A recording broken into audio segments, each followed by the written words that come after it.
Ang totoo niyan, may tama naman si Idol X. May tama naman si Idol X.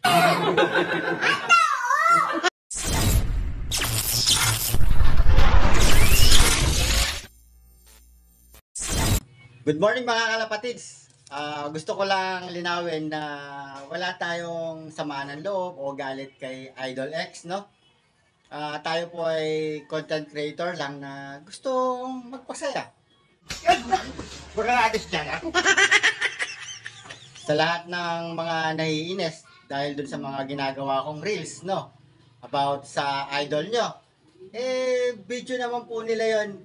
Nirevise lang natin in a funny way. Pero wala po tayong sinabi doon na masama, mali. Ang totoo niyan, may tama naman si Idol X. May tama naman si Idol X. Ay, tama naman si Idol X. Tama. Tama yan. 4 months old breeder. Papatagalin mo pa. Kung tanga naman yung iaanak, madidisappoint ka lang talaga. Sayang yung pagod mo, yung patuka, yung oras mo, di ba? Tama yun. Yung naglulumot na painuman, 80 pairs nga naman yung breeder niya. Imaginin mo, 84 pairs. Yung 84 na painuman, 84 na feeder. Tapos, gaya na nga nasabi niya, hindi siya nagugas ng plato sa bahay.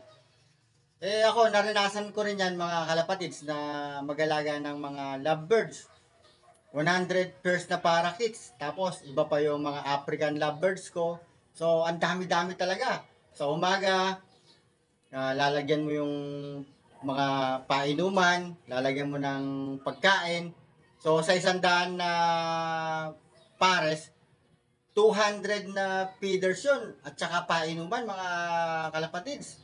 So nakakapagod nga naman. Tapos sa bahay, 4 na plato lang, hindi ka makapaghugas. Paano masabi? Sa mga achievement ni Idol, maging masaya na lang po tayo doon mga kalapatids. Maaaring nung panahon ni Idol X, malakas yung kalapati niya. Tama yun. Or swerte si Idol. Gawin na lang po nating inspirasyon o hamon para mas lalo pa natin galingan sa mga susunod na karera. Yeah, boy. Sa pagkakalapate, dapat happy lang. Tama yan. Bawal ang toxic. Happy flying mga kalapatids!